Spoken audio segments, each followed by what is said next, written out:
নমস্কার বন্ধুরা, বাঙালি রান্নাবান্না চ্যানেলের নতুন ভিডিওতে সবাইকে স্বাগত। আজ আমি বানিয়ে দেখাবো খুব সহজ পদ্ধতিতে ঘরোয়াভাবে ডিম তরকা রেসিপি, যা হবে একদম ধাবা স্টাইলে, যা রুটি পরোটার সাথে দুর্দান্ত লাগবে খেতে। এই ধাবা স্টাইলের ডিম তরকা রেসিপি কিভাবে করছি তা আমার এই ভিডিওটা স্কিপ না করে শেষ পর্যন্ত দেখে নেওয়ার অনুরোধ রইল। এই রেসিপি বানানোর জন্য পরিমাণ মতন তরকার ডাল, তার সঙ্গে 100 গ্রাম ছোলার ডাল আমি ভিজিয়ে দিয়েছিলাম আগে, ভালোভাবে ডালটা ভিজে গিয়েছে। এবার এখানে আমি একটা প্রেসার কুকার নিয়েছি। প্রেসার কুকারের মধ্যে ভেজানো ডালটাকে দিয়ে দিচ্ছি। তরকার ডালের সঙ্গে একটু মিক্সড ডাল পাইল করলে তরকার স্বাদটা সুন্দর হয়, এতে বিভিন্ন ধরনের ডালও পাইল করা যেতে পারে। সমস্ত ডালটাকে প্রেসার কুকারের মধ্যে দিয়ে দিলাম। এবারে এর মধ্যে দেবো পরিমাণ মতন জল। ডালের পরিমাণ অনুযায়ী জলটার পরিমাণটা বুঝে দিতে হবে। এবার দিয়ে দিচ্ছি এর মধ্যে লবণ, আর দেবো অল্প একটু লঙ্কার গুঁড়ো, আর দিয়ে দিচ্ছি অল্প একটু হলুদের গুঁড়ো। এবার এটাকে ঢাকা দিয়ে প্রেসারে 2টো সিটি দিয়ে নেবো, যেহেতু ডাল আগে ভেজানো ছিল, খুব বেশি সিটি দেওয়ার প্রয়োজন নেই। এদিকে গ্যাসে আমি কড়া গরম করতে বসিয়ে দিয়েছি। কড়ার মধ্যে দিয়ে দিচ্ছি অল্প একটু তেল। এখানে একটা ডিম আমি দিয়ে দিলাম। ডিমটা মশলার সঙ্গেও দেওয়া যেতে পারে, যেহেতু আমি আগে তরকা খানিকটা তুলে রেখে দেবো, তাই ডিমটাকে আগেই ভাজা ভাজা করে তুলে নিলাম। ডিমটা কিছুক্ষণ ভাজা ভাজা করে নেওয়ার পরেই তুলে নিতে হবে। ডিমটা কিন্তু খুব ভালো করে ভাজার দরকার নেই, হালকা করে একটু ভেজে নিলেই হবে। সমস্ত ডিমটাকে একটা পাত্রের মধ্যে তুলে নিয়েছি। এবারে ওই তেলের মধ্যে আরও কিছুটা তেল দিয়ে দিচ্ছি অল্প একটু গোটা জিরা, আর দিচ্ছি একটা তেজপাতা, 2টো শুকনো লঙ্কা। একটু ভাজা করে নেওয়ার পরে দিয়ে দিচ্ছি 2 থেকে 3টে পেঁয়াজ কুচি। পেঁয়াজের পরিমাণটা একটু বেশি দিলাম, তাহলে খেতে ভালো লাগবে।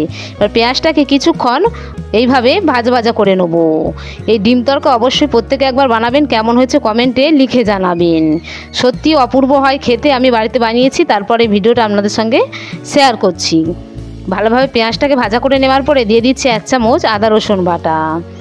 আদা রসুনটাকেও পেঁয়াজের সঙ্গে কিছুক্ষণ এইভাবেই ভাজা ভাজা করে নেব। খুব সহজ পদ্ধতিতে ঘরোয়া উপায়ে একদম দোকানের মতন তরকা বানানো যায়। ভিডিওটা কিভাবে করছি দেখতে থাকুন। দিয়ে দিচ্ছি কয়েকটা কাঁচা লঙ্কা কুচি, আর দিয়ে দিচ্ছি 2টো বড় সাইজের টমেটো। এবারে সব কিছুকে একটু ভাজা ভাজা করে নেবো। এরকম নতুন নতুন রেসিপি পেতে যদি আমার চ্যানেলে নতুন হয়ে থাকেন, চ্যানেলটিকে লাইক সাবস্ক্রাইব করে রাখবেন, তাহলে পরবর্তী নতুন ভিডিও সহজে আপনাদের কাছে পৌঁছে যাবে। টমেটোটাকে নরম হওয়া পর্যন্ত ভাজা ভাজা করে নিতে হবে। এই ডিম তরকাটা রুটি পরোটার সঙ্গে এতটা অপূর্ব হয় খেতে। এর মশলা দিয়ে দেবো। দিয়ে দিচ্ছি হলুদের গুঁড়ো, দিয়ে দিচ্ছি লঙ্কার গুঁড়ো, আর দেবো ধনের গুঁড়ো, দিয়ে দিচ্ছি কালারের জন্য কাশ্মীরি লঙ্কার গুঁড়ো, আর দেবো স্বাদ মতো লবণ। এবার অল্প জল দিয়ে মশলাটাকে কষিয়ে নেবো। যেহেতু লবণ, হলুদ আর লঙ্কার গুঁড়ো আগেই ডালের সঙ্গে দেওয়া ছিল, তাই পরিমাণটা বুঝেই দিতে হবে। মশলাটাকে বেশ কিছুক্ষণ কষিয়ে নিতে হবে। বাজার থেকে আমরা পয়সা দিয়ে অনেক কিছুই দাম দিয়ে কিনে খেয়ে থাকি, তবে এইভাবে ঘরোয়াভাবে যদি বানিয়ে খাওয়া যায় তাহলে খরচাটাও বেঁচে যায় এবং খুব সহজভাবে কম সময়েও বানিয়ে নেওয়া যায়। এবং এতটা টেস্টি হবে খেতে যে বাড়ির প্রত্যেকেরই পছন্দ হবে। মশলাটা কষিয়ে নেওয়ার পরে সিদ্ধ করে রাখা ডালটাকে এর মধ্যে দিয়ে দিচ্ছি। এই তরকার মধ্যে এমন একটা স্পেশাল মশলা আমি ব্যবহার করব, যার জন্য তরকার স্বাদটা আরও দ্বিগুণ করে দেবে। সমস্ত ডালটাকে দিয়ে দিলাম। যেহেতু ডালের মধ্যে জলের পরিমাণটা আমার বেশি ছিল, তাই আমি পরে আর জল অ্যাড করব না। এবার সব কিছুকে ভালোভাবে কষিয়ে নিতে হবে।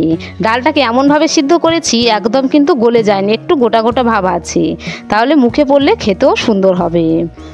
এবার এটাকে ঢাকা দিয়ে এইভাবে কিছুক্ষণ রান্না করে নেবো, তবে গ্যাসটা কমিয়ে দিতে হবে, যেহেতু ডাল তোলায় ধরে যাবে। কিছুক্ষণ পরে ফিরে আসছি। এবারে ভেজে রাখা ডিমটাকে এর মধ্যে দিয়ে দিলাম। এবার যারা ডিম খেতে পছন্দ করেন না, ডিম দেওয়ার আগে এটা তুলে নিলেও হবে। এবারে নাড়াচাড়া করে নিচ্ছি কিছুক্ষণের জন্য। দেখুন কতটা ঘনত্বে আছে তরকাটা, তা দেখে বোঝা যাচ্ছে খুব লোভনীয় হয়েছে। এবারে দিয়ে দিচ্ছি শেষে একটু গরম মশলা, আর স্পেশাল মশলাটা দিয়ে দেবো। এটা দিচ্ছি তরকার মশলা, যে কোনো মুদিখানা দোকানে পাওয়া যায়।